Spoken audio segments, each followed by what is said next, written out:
Hello दोस्तों। स्वागत है आपका आपके अपने YouTube channel chemistry with Teju sir पर। दोस्तों, 12th क्लास के लेसन पृष्ठीय रसायन का आज नया भाग शुरू हो रहा है। पहले हमने अधिशोषण पढ़ा, फिर उत्प्रेरण पढ़ा, एंजाइम उत्प्रेरण पढ़ा और आज हम शुरू कर रहे हैं कोलाइड। कोलाइड क्या होता है? ये कोलाइड शब्द कोला से बना हुआ है, कोला शब्द से बना हुआ है, जिसका अर्थ होता है चिपकने वाला। चिपकने वाला, जैसे गोंद होता है उस तरीके से कोई चिपकने वाले पदार्थ के लिए कोला शब्द काम में लिया जाता है। उसी के आधार पर कोलाइड वर्ड बना हुआ है। होता क्या है कि सबसे पहले 1861 में एक वैज्ञानिक था थॉमस ग्राहम, जिन्होंने कोलाइड को छांटने की कोशिश की थी। कोलाइड एक तरीके का विलेन है, ध्यान रखना, विलेन है। जैसे हम पानी में नमक घोल करके विलेन बनाते थे ना, उस तरीके का विलेन है ये। और थॉमस ग्राहम ने क्या किया कि इस कोलाइड को प्राप्त करने के लिए उन्होंने विलेनों को जांतव झिल्ली मतलब जंतु झिल्ली, एनिमल मेम्ब्रेन, जांतव झिल्ली से विसरित करके विलेनों के प्रकार देखे कि कितने प्रकार के होते हैं। विसरित करने का मतलब होता है उसको छान करके देखा। किसको? विलेनों को छान करके देखा। और जो ग्राहम वैज्ञानिक था उसने 2 प्रकार के विलेन प्राप्त किए। कौन कौन से? एक विलेन प्राप्त किया, कौन सा? कोलाइड। और एक प्राप्त किया क्या? क्रिस्टलाब। ठीक है, एक कोलाइड प्राप्त किया और एक क्या प्राप्त किया? क्रिस्टलाब। क्या होता है? इन्होंने क्या किया कि जो जांतव झिल्ली थी, जैसे मान लो एनिमल मेम्ब्रेन थी, ये वाली थी एनिमल मेम्ब्रेन, इस तरीके से एनिमल मेम्ब्रेन है हमारे पास, ये लो। ठीक है, इसके अंदर ये छोटे छोटे छिद्र हैं, जंतु झिल्ली के अंदर छोटे छोटे छिद्र हैं। अब इसके अंदर से एक विलेन को हमने छानने की कोशिश की, ये विलेन था। ठीक है, इसके अंदर ये कण थे और इनको छानने की कोशिश की, ये कण थे। ठीक है, किसके अंदर? विलेन के अंदर। तो इसका मतलब है कि ये विलय के कण है, तो इसका मतलब है कि ये किसी द्रव के अंदर पड़े होंगे, तो इस तरीके से इसके अंदर घुले हुए थे। जब इनको इसके अंदर से विसरित किया, मतलब इसके ऊपर से डाला इसको, तो क्या हुआ कि जो इसके अंदर जो द्रव था वो तो नीचे आ गया, जैसे मान लो ये द्रव, ग्रीन कलर का मैंने द्रव बनाया, ये तो क्या आ गया? नीचे। और जो कण जो थे वो इनका आकार बड़ा होने के कारण ये ऊपर ही रह गए, इसमें से, इन छिद्रों में से पार नहीं हो पाए, ये ऊपर ही रह गए। इसका मतलब क्या है? इसका मतलब ये कहेंगे कि हम इसके अंदर कोलाइड विलेन वो है जिसके अंदर कण जो है वो विसरित नहीं होते। ठीक है, तो इसका मतलब हो गया कि कोलाइडी विलेन उस विलेन को कहा जाता है, ये क्या हो गया? कोलाइड विलेन या कोलाइडी विलेन भी कहते हैं। क्या हो गया कि वह विलेन जिसके कण जो है वो जंतु झिल्ली से, ये कौन सी झिल्ली है? जंतु झिल्ली से विसरित नहीं होते, उनको कोलाइड कहा जाता है। ठीक है, अब दूसरा जो है इन्होंने क्या बनाया?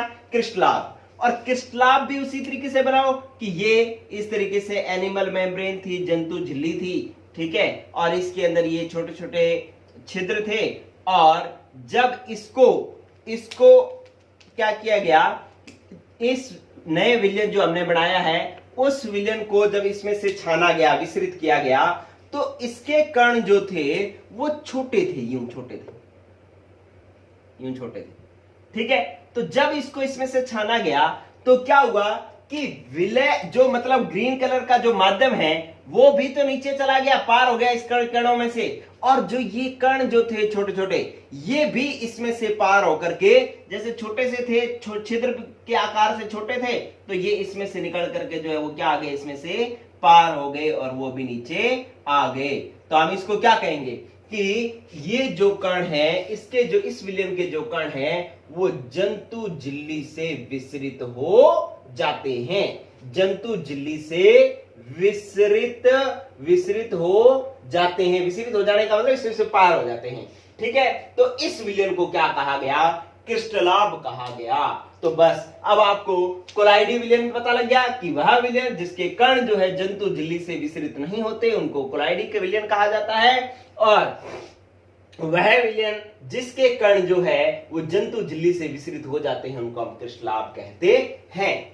अब कोलाइडी विलयन का उदाहरण क्या है? कोलाइडी विलयनों का उदाहरण जो है जैसे प्रोटीन का विलयन, स्टार्च का विलयन, ठीक है, आप गोंद का विलयन, गोंद जो ऊपर लिखा है, जिलेटिन का विलयन, जिलेटिन, ये जो है ये सारे के सारे कोलाइड का उदाहरण है।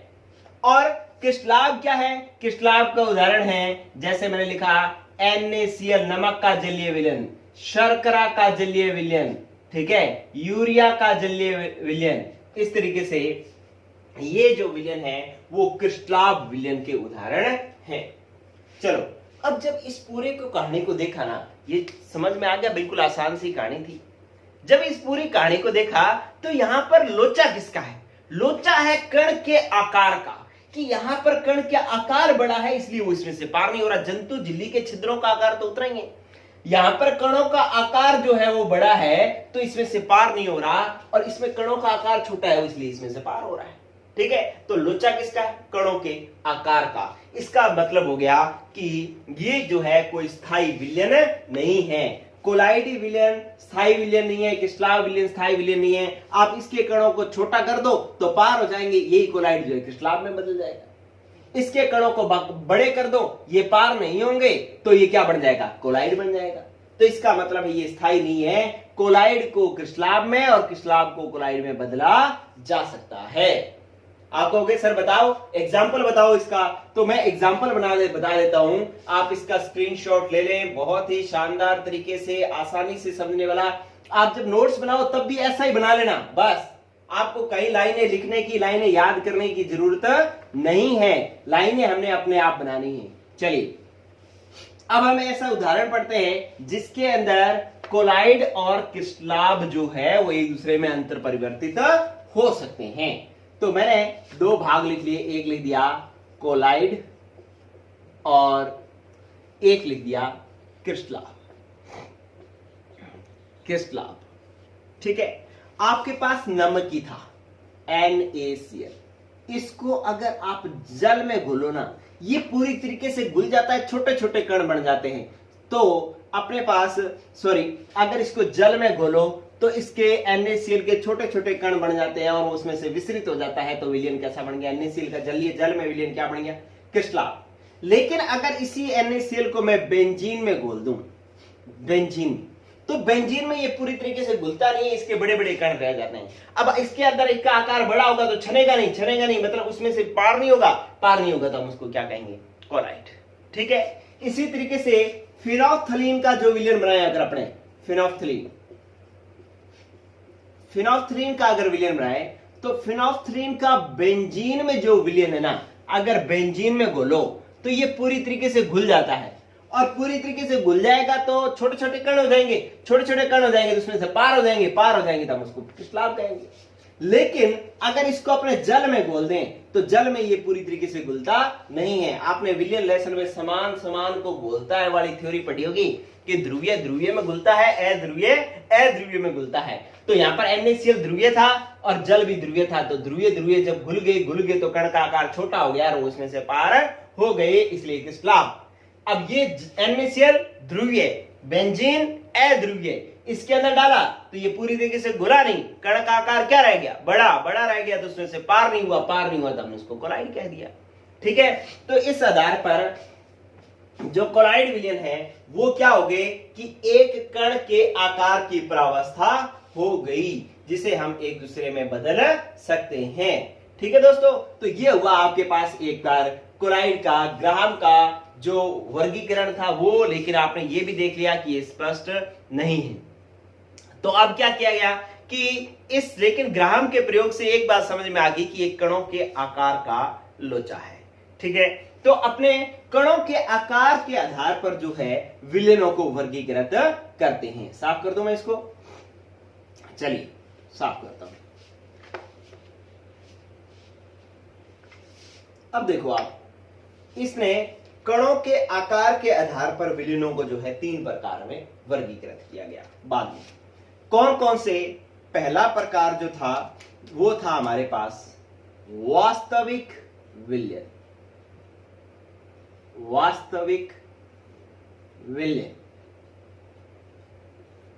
नंबर 2 पर था अपने पास कोलाइडी विलयन। कोलाइडी विलयन। और नंबर 3 पर था, आप यूं कर लें कि पहले नंबर 2 पर निलंबन विलयन कर लें। निलंबन, चलो कोलाइड ही करें क्योंकि फिर क्रम वाइज हो जाएगा। कोलाइड विलयन और तीसरा कर लें निलंबन विलयन। निलंबन विलयन। 3 तरीके के विलयन बनाए, वास्तविक विलयन, कोलाइडी विलयन और निलंबन विलयन। ठीक है, इन्होंने क्या कहा कि ये 3 तरीके के विलयन हैं, इनको अपने क्रम वाइज पढ़ेंगे तो कोलाइड हमारे सामने आ जाएगा। ये लो, ये लो। देखो, पहली बात तो वास्तविक विलयन जो है, इसके कणों का आकार, कणों का आकार जिसको घोला गया है, उसके कणों का आकार 1 नैनोमीटर से कम होता है। 1 नैनोमीटर से कम होता है। कणों का आकार 1 नैनोमीटर से कम होता है। एक और इसका जो है, या अपने निलंबन का जो कणों का आकार होता है वो 1000 नैनोमीटर से अधिक होता है। तो कोलाइड क्या बच गया? कोलाइड के कणों का आकार 1 से 1000 नैनोमीटर के बीच का होता है। ये लो, ये बात समझ में आ गई क्या कि इसमें कणों का आकार, वास्तविक विलयन किसे कहते हैं? जिसमें कणों का आकार 1 नैनोमीटर से कम हो, और कोलाइडी विलयन का आकार 1 से 1000 नैनोमीटर के बीच हो, और निलंबन विलयन में कणों का आकार 1000 नैनोमीटर से अधिक हो। इस नैनोमीटर को कई बार सेंटीमीटर में भी लिखा होता है, तो 1 नैनोमीटर 10⁻⁷ सेंटीमीटर होता है। ठीक है, नैनोमीटर 10⁻⁹ मीटर होता है। सेंटीमीटर में बदलते हैं तो 100 से गुणा करते हैं, तो ये 10⁻⁷ सेंटीमीटर बच गया। तो ये 10⁻⁷ सेंटीमीटर से कम होता है। चाहे यूं कह लो कि 10⁻⁹ मीटर से कम होता है, आप ये जो मर्जी कह सकते हो। नैनोमीटर में बोल लो, सेंटीमीटर में बोल लो, मीटर में बोल लो, ये 3 तरीके की बातें होगी। अगर अपने इसको यहां पर इसको सेंटीमीटर में लिखेंगे, अगर यहां पर आ जाओ सीधा, अपने पहले ये जब 1000 नैनोमीटर है, अगर 1000 नैनोमीटर को आप सेंटीमीटर में बदलो तो आपके पास 1 नैनोमीटर कितना है? 10⁻⁷ सेंटीमीटर है। इसको अगर 1000 से गुणा करोगे तभी तो 1000 नैनोमीटर बनेगा, और 1000 नैनोमीटर 1000 से गुणा करोगे तो 10⁻1000 मतलब 10⁻3, और ये -7 प्लस का 3 कितना बचा? 10⁻⁴। तो अपने कहेंगे कि 10⁻⁴ सेंटीमीटर से अधिक होता है। ठीक है, तो आप चाहे यूं कहो कि 10⁻⁷ सेंटीमीटर से कम तो वास्तविक विलयन, और 10⁻⁴ सेंटीमीटर, ये 4 सेंटीमीटर से अधिक तो निलंबन विलयन। ठीक है, तो बीच में क्या आ गया? फिर बीच में आ गया 10⁻⁷ से 10⁻⁴ सेंटीमीटर के बीच का विलयन जब होगा तो उसको हम कोलाइड विलयन कहेंगे। ठीक है, आपको अगर पेपर में, अपने पेपर में लिखना है तो आप ये 1 नैनोमीटर, 1000 नैनोमीटर से ज्यादा, 1 से 1000 नैनोमीटर, ये लिख दो, आपका सही है। ठीक है, लेकिन अगर किसी को कंपटीशन में ये पूछ दिया कि सेंटीमीटर में बताओ, तो मैंने बता दिया। अगर वो कहे मीटर में बताओ, तो मीटर में ये 10⁹ मीटर से कम। ठीक है, और 10⁹ मीटर को अगर 1000 मीटर में बदलोगे तो आप नैनोमीटर में बदलोगे तो 10⁻⁹ इंटू 10⁻3, सॉरी 10⁻3, 1000 से गुणा करोगे ना, क्या मीटर को मतलब 1000 आप मीटर में बदल रहे हो, नैनोमीटर में बदल रहे हो, तो 1000 से गुणा करोगे तो ये आ जाएगा 10⁻⁶। तो 10⁻⁶ मीटर से क्या होगा? अधिक, मीटर से अधिक होगा। ठीक है, आपने 1 नैनोमीटर को 1000 नैनोमीटर में बदला है। अगर मीटर में बदलेंगे तो ये 10⁻⁹ मीटर, और 1000 से गुणा करेंगे तो ये 10⁻⁶। तो यहां पर ये कितना आ जाएगा? 10⁻⁹ से 10⁻⁶ मीटर के बीच का होगा। ठीक है, तो आपको क्वेश्चन चाहे वो नैनोमीटर में पूछे, चाहे आपको सेंटीमीटर में पूछे, मीटर में पूछे, इस तरीके से आप कर सकते हैं। चलिए, ये तो हुई कणों के आकार की बात। अब ये जो विलयन होता है ना, वास्तविक विलयन जो होता है वो समांगी विलयन होता है। कैसा विलयन होता है? समांगी मिश्रण होता है। ये अपने पहले ही पढ़ा था, जब दूसरा लेसन अपने विलयन का पढ़ा था तो आपने कहा था कि दो या दो से अधिक अवयवों का समांगी मिश्रण विलयन कहलाता है। तो वो जो विलयन पढ़ा था हमने, कौन सा विलयन पढ़ा था? वास्तविक विलयन पढ़ा था।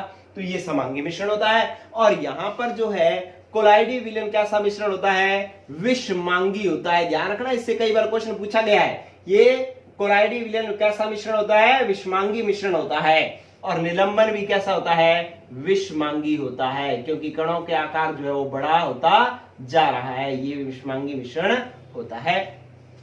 अब क्यों होता है समांगी? क्योंकि इसके अंदर जो अवयवी कण होते हैं ना, ये अवयवी कण जैसे मान लो आपने यूं विलयन बनाया, तो इस विलयन के अंदर ये जो कण पड़े होंगे वो कण किस रूप में होंगे? ये कण या तो परमाणु होंगे, या अणु होंगे, या आयन होंगे। मतलब छोटे छोटे अणुओं में टूटे हुए होंगे। और जब इसका कोलाइडी विलयन बनता है तो इसके कणों का आकार बढ़ जाता है। मतलब यहाँ पे 1 नैनोमीटर, यहाँ 1 से 1000 नैनोमीटर आकार बढ़ गया।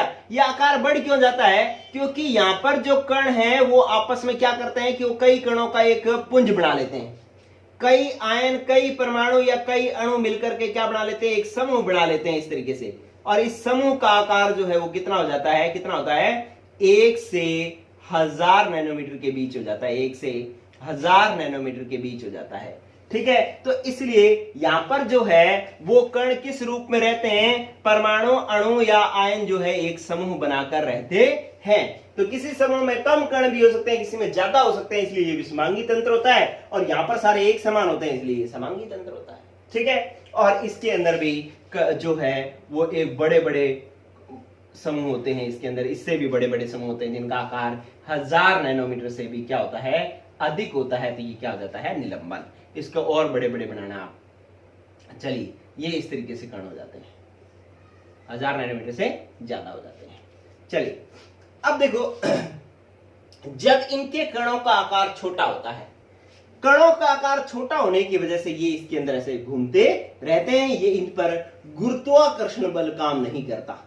गुरुत्वाकर्षण बल काम नहीं करता, इसलिए ये नीचे नहीं बैठते। ये क्या करते हैं? घूमते रहते हैं। और इसके कणों का आकार भी बड़ा होता है, छोटा होता है। मतलब ये छोटा, ये भी छोटा, उसको सबसे बड़ा माना जाएगा। जिस पर गुरुत्वाकर्षण बल काम करे वो ये बड़े हैं। इस पर भी गुरुत्वाकर्षण बल काम नहीं करता। इस पर भी गुरुत्वाकर्षण बल काम नहीं करता। ठीक है, और ये भी नीचे नहीं बैठते। ठीक है, अब नीचे नहीं बैठते ना, तभी ये विलयन क्या होते हैं? स्थायी। आप ये बात जान लो कि अगर ये कण कहीं नीचे बैठ गए तो ये स्थायी नहीं होंगे। अगर घूमते रहे, मतलब अगर अपने क्या कहेंगे कि ये कण जो है, जो बड़े 100 से 1000 नैनोमीटर, ये क्या हो जाए? नीचे बैठ जाए, अवक्षेपित हो जाए, तो हम कहेंगे कि ये विलयन स्थायी नहीं है। ये विलयन कैसा है? अस्थायी है। अगर ये कण घूमते रहते हैं इसके अंदर तो हम कहेंगे विलयन स्थायी है। ठीक है, तो ये वर्ड जो है स्थायी और अस्थायी किसको कह रहे हैं? कण घूम रहे हैं, चल फिर रहे हैं तो वो है स्थायी, और इकट्ठे होकर के नीचे बैठ गए तो वो है अस्थायी। क्या? विलयन क्या है? अस्थायी। जो कोलाइडी विलयन है वो क्या हो जाएगा? अस्थायी। ये बात ध्यान रखना, आगे मैं और सिखा दूंगा इसको। चलिए, निलंबन जो है ये भारी कण होते हैं, बड़े कण होते हैं, तो इस पर गुरुत्वाकर्षण बल काम करता है और ये कण जो है वो क्या हो जाते हैं? नीचे बैठ जाते हैं। ठीक है, जैसे आपके पास कीचड़ वाला पानी होता है, ठीक है, उसके अंदर अगर मिट्टी घुली हो तो थोड़ी देर पानी को रखो तो मिट्टी सारी नीचे बैठ जाती है। ठीक है, क्यों? क्योंकि उसके कणों का आकार बड़ा होता है और वो जो है वो उस पर गुरुत्वाकर्षण बल काम करता है, इसलिए वो नीचे की तरफ खींचते हैं और नीचे की तरफ आकर के बैठ जाते हैं, ऊपर से पानी साफ हो जाता है। ठीक है, तो इस पर गुरुत्वाकर्षण बल काम करता है। फिर देखिए कि जो आपके पास इसके कणों का आकार छोटा है तो इसको आप नग्न आंखों से नहीं देख सकते, और ना ही इसको जो है सूक्ष्मदर्शी से देख सकते हैं। सूक्ष्मदर्शी से भी नहीं देख सकते, क्योंकि इसके कणों का आकार छोटा है। अब इससे इसके कणों का आकार बड़ा है, तो इसलिए इसको नग्न आंखों से तो नहीं देख सकते, नग्न आंखों से नहीं देख सकते, परंतु क्या सूक्ष्मदर्शी से देखा जा सकता है, सूक्ष्मदर्शी से देखा जा सकता है। ठीक है, जो मैं बोल रहा हूं उस पर गौर करें। ये लिखा हुआ तो आपके लिए हिंट है, एक आइडिया देगा कि मैंने क्या लिखा है, आपको थोड़ा आइडिया लग जाएगा। ठीक है, बाकी मैं साफ सुथरा नहीं लिख पाता, आपको जो मैं बोल रहा हूं उस पर आप गौर करें। आपको यहां पर देखने की जरूरत ही नहीं है क्या लिखा है मैंने, क्या जरूरत है आपको। ये दिख रहा है ना आपको, ये देख लो, ये कण जो है वो क्या है कि ये बहुत छोटे थे, इसलिए ये आंखों से भी नहीं देख सकते। नग्न आंखों का मतलब है आंखों पर किसी प्रकार का सूक्ष्मदर्शी नहीं है, कोई लेंस नहीं है, कुछ नहीं है, सीधा ही देख रहे हैं हम, वो नग्न आंखें हैं। ठीक है, और अब नग्न आंखों से जो है ये छोटे हैं तो ये नहीं देखे जा सकते, और सूक्ष्मदर्शी से भी नहीं देखे जा सकते क्योंकि छोटे हैं। अब ये बड़े हो गए तो आंखों से तो नहीं दिख रहे लेकिन सूक्ष्मदर्शी से दिख रहे हैं, और ये इससे भी बड़े तो ये नग्न आंखों से भी दिख जाते हैं और सूक्ष्मदर्शी से भी दिख जाते हैं। ठीक है, तो ये हमारे पास जो कण है वो नग्न आंखों व सूक्ष्मदर्शी दोनों से देखे जा सकते हैं, दोनों से देखे जा सकते हैं। ठीक है, तो इस तरीके से ये अपने पास निलंबर विलयन हो गया।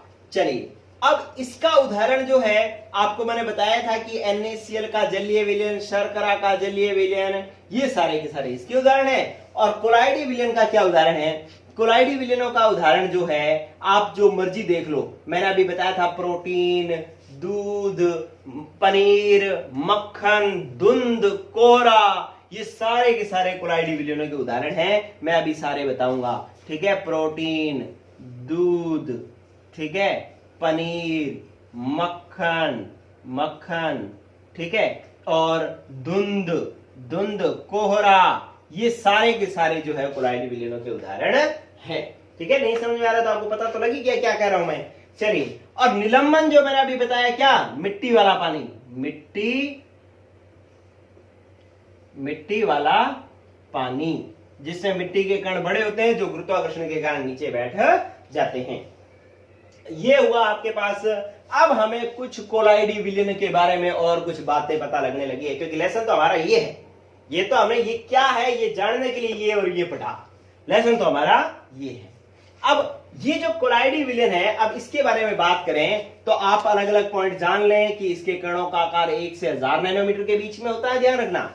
और ये विषमांगी तंत्र होता है, अगर ये समांगी होगा तो कोलाइडी नहीं होगा, गौर कर लेना इस बात को। और इसमें जो कण होते हैं वो परमाणु अणु या आयन गुच्छा बना करके रहते हैं, पुंज बना करके रहते हैं। ठीक है, और गुरुत्वाकर्षण बल के जो है इस पर काम नहीं करता, इसलिए इस विलयन के अंदर ये तैरते रहते हैं और विलयन स्थायी रहता है। अगर इस पर किसी तरीके से इनको नीचे बिठा दिया जाए तो विलयन कैसा हो जाएगा, अस्थायी हो जाएगा। और कण जो है वास्तविक और निलंबन के बीच के हैं, इसलिए नग्न आंखों से तो नहीं दिखाई देते लेकिन सूक्ष्मदर्शी से दिखाई दे जाते हैं। और उदाहरण प्रोटीन, दूध, पनीर, मक्खन, धुंध, कोहरा, धुआं, ये सारे के सारे जो है इसके उदाहरण है। चलिए, अब एक बात और समझें कि इसका जो पृष्ठीय क्षेत्रफल जो होता है ना, पृष्ठीय क्षेत्रफल वो क्या होता है, बड़ा होता है।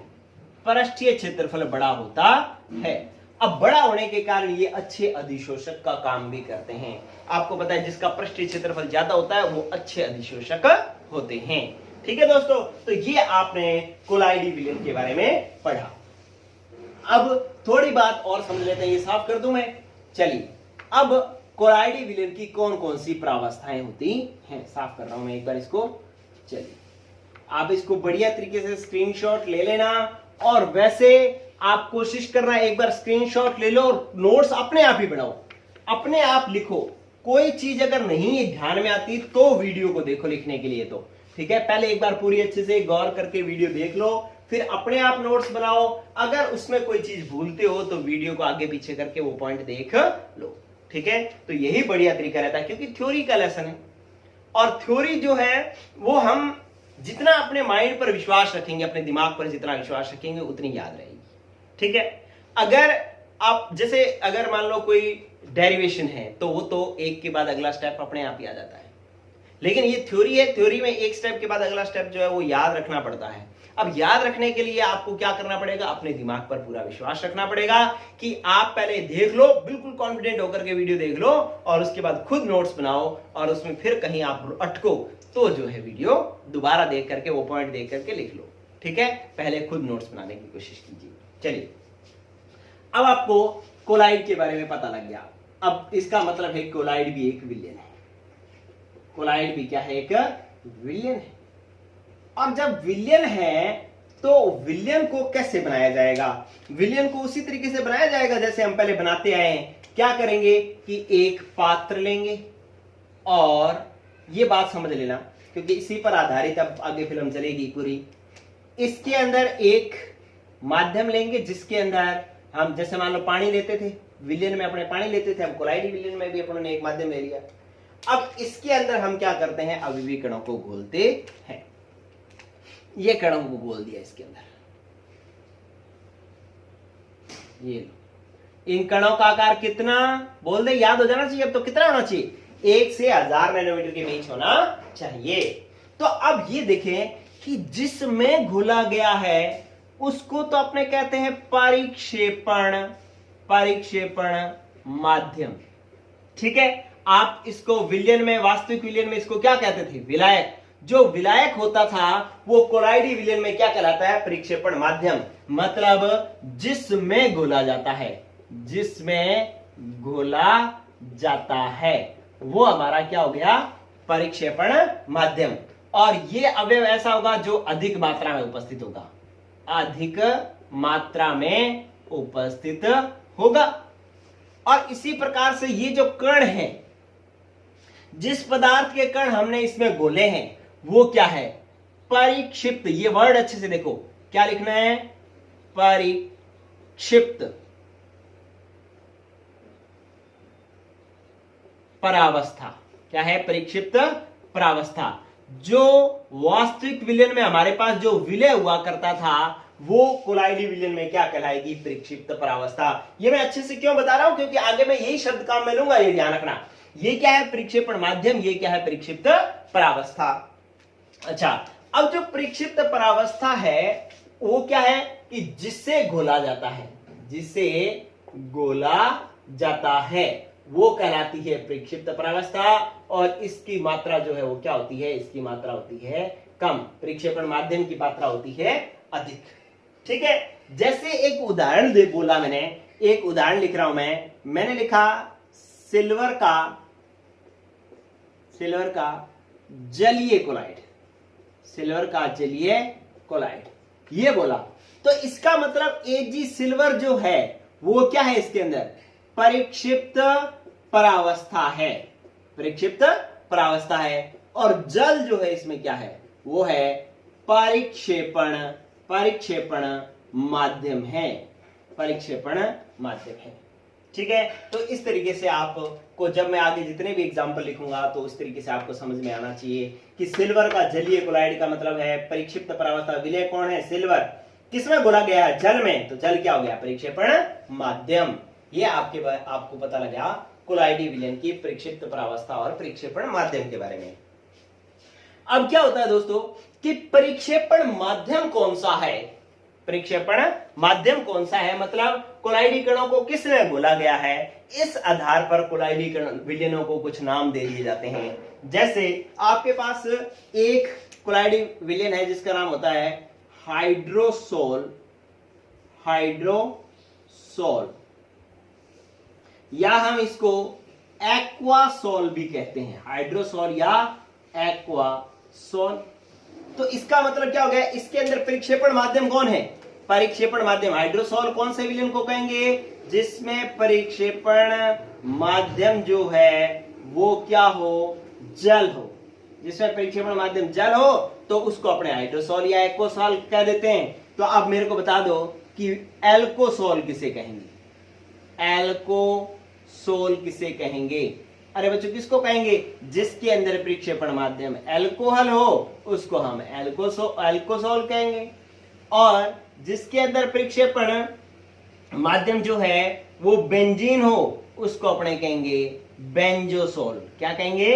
बेंजोसोल, जिसके अंदर परिक्षेपण माध्यम कौन हो? बेंजीन हो।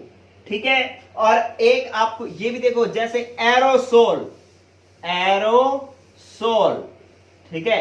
एरोसोल कौन सा होता है? एरो मतलब एयर, एयर से है, तो इसका मतलब क्या होगा? इसके अंदर परिक्षेपण माध्यम क्या होगा? वायु। ठीक है।